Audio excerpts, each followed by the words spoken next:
Well, good afternoon from Crieff on a very bitter day. Sort of day it reminds me of Berlin, sort of dry, cold conditions you get in Berlin in winter, if that makes sense. I found myself a very odd place to pull in and stop and have a chat. I thought you were getting maybe too familiar with some of the other locations, and of course there's no sunlight today, so simply it's a case of, simply a case of when you're sitting facing oncoming traffic with no sunshine, and you can't get any glint of the sunshine on the the twigs and branches. It's not much viewing, is it? So I've taken you into Comrie Street, well, the west edge of Comrie Street. This is where it starts with the Comrie Road. Comrie Road, because Comrie's 7 miles from here. And this shop over here, just behind the 30 sign, that used to be the ice cream parlour. One of the local farms. I can tell you the name, I'm sure it'll be alright. McLaren's. Had McLaren's Dairy in there, and it's sold some fabulous ice cream, I have to say. There was quite a lot of fabulous ice cream parlours in the town, all homemade, very, very nice. Particularly Italian people in the town who had real knowledge of how to make proper ice cream. But anyway, I've just been to the shop that I normally say, buying a small selection of vegetables. I said to her, "You're becoming very expensive." And she says, "Oh, shut up, Andy." And I said, "Well, they are. It's ridiculous the price that you charge for carrots." And she says, "Well, don't come back." I said, "Well, I won't." So she said, "Well, that would suit us very well." I said, "Well, okay, you've lost my business." And she said, "Well, you only buy 4 carrots a week." And then I went out with a glum face. And then I came back into the shop. I said, "That's not true." Anyway, what am I talking about today? Yes, I was up at Aberfeldy. Oh, wonderful. Absolutely brilliant. Just being in Aberfeldy, having a little gaze around and chatting to people, and the colours that they wear are just fabulously. Some mixed tweed and coloured scarves, woolen scarves today, not so much chiffon, but more woolen, and very rich coloured bonnets and stuff like that. So I think in the accountancy shop on my left-hand side, which used to be a hairdresser for many years, I'm probably assuming that, I'm either working for the Department of Work and Pensions on a, spying mission, or a private detective or something. But they are looking out at the window and say, "What's he sitting there with his camera for? Why is he filming my motor car?" But I'm not, I'm filming the mountains. The War Memorial is just along here, and it's a very, very sad place indeed, on Remembrance Day, when you bow your heads to those fallen in the Great Wars and other conflicts. And yes.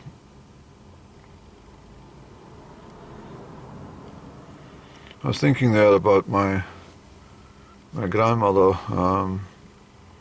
My grandmother was brought up in the Edwardian period. This is when my father's mother, her mother, my great granny, who died in 1949, that I've mentioned previously. She was, she's a lady that sits and looks at me all night as I sleep.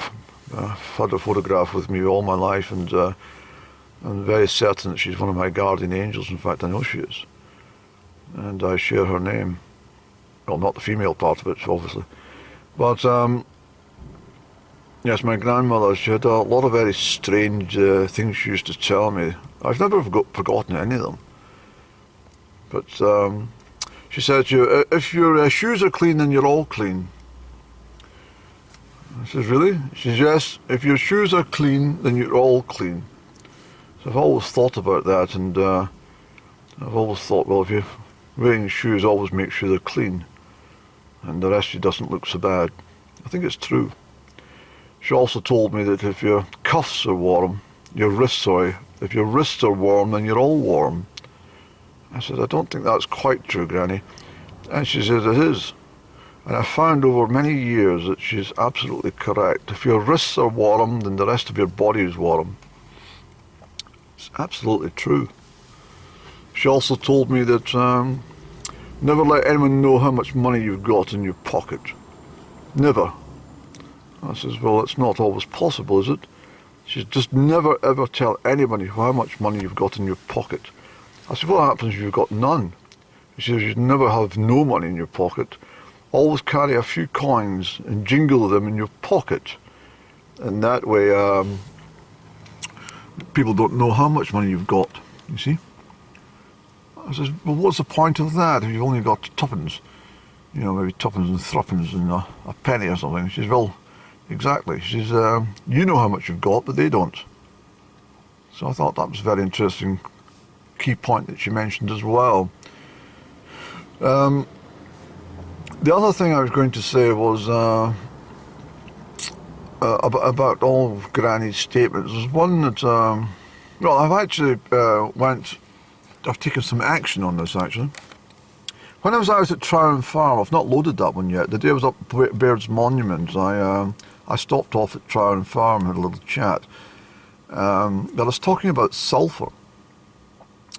And I mentioned that sulphur is poisonous to the system. See, my granny used to give us sulphur in the spring. Sulphur and treacle when I was a child. Me and my sister used to have to endure this annual event. So it's round about this time of year actually, normally closing towards the Easter holiday time. And says my sister, oh, we've got to fucking take this sulphur. Granny's trying to kill us. She said, what is it? I says, well, it's to clear up your system.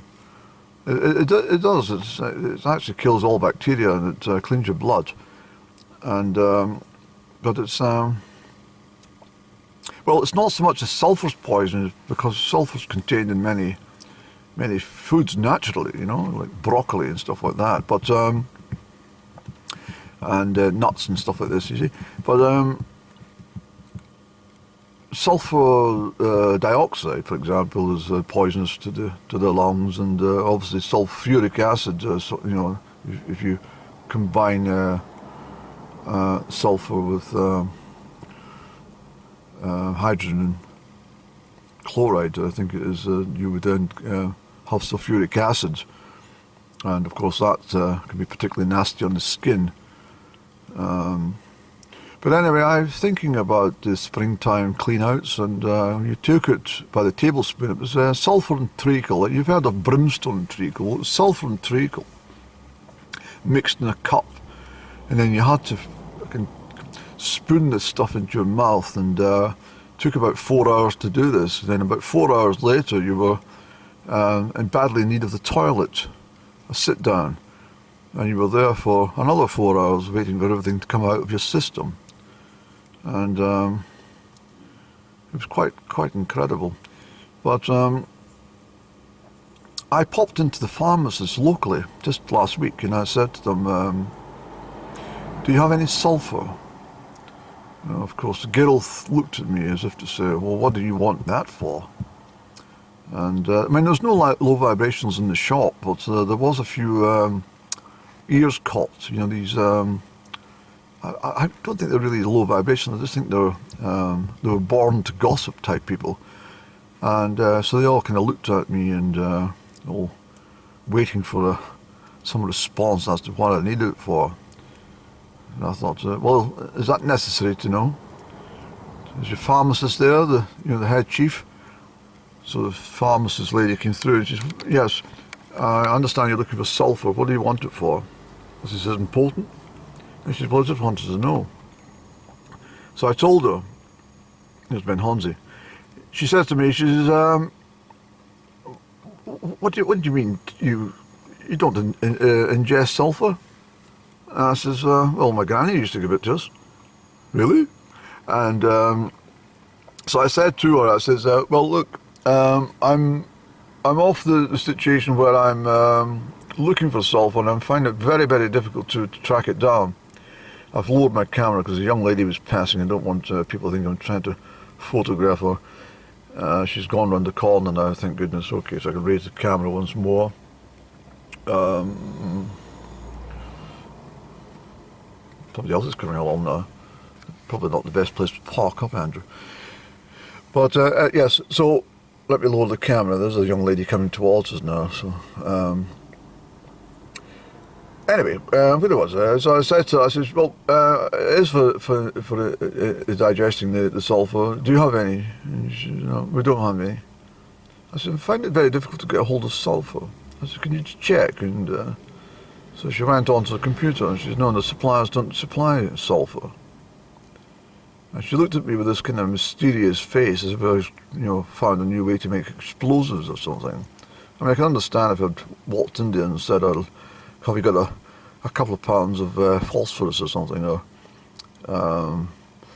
have you got any nitrates at all?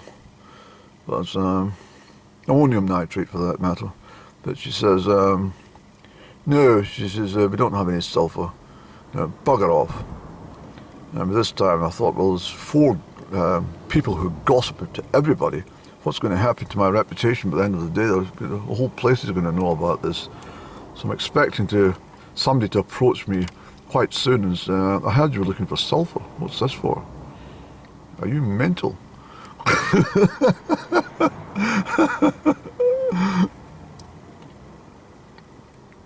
I think we'll dash out to Glenturret because I think I need a cigarette anyway.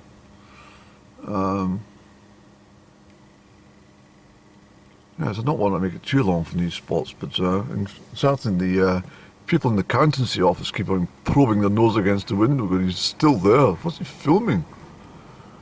Maybe he's trying to catch people on their mobile phones or something. Somebody's trying to pull in. She's wondering why I'm parked in her spot. I can just tell by her body language, she's looking at me as if to say, you're kind of awful close to where I park. Get away. I think I will actually. What a shame. It is her spot. Hold on. Oh, she thought that was very generous of me just to slip forward just by a few feet. She smiled and waved. And she thought, well, you're certainly not low vibrational, whoever you are. And anyway, I have so many stories. I'm in a very chatty mood. I feel like I'm in that sort of chatty mood that I'm not sure about this, but I'm sure it's the way that females are after they've had the monthly problem, and it's all returning to normal sort of situation, and they then become very lively and chatty again after the week-long misery and dourness and crabbedness and ill-temperedness. Something that up and down possesses probably 52 weeks of the year. Not always. She has her little moments, I suppose. And she's a delightful person, but most of it she's very low-key, low-vibrational and very miserable to me. And never had a good word to say about me. Always chatting behind my back, telling everybody I'm a nasty, nasty man.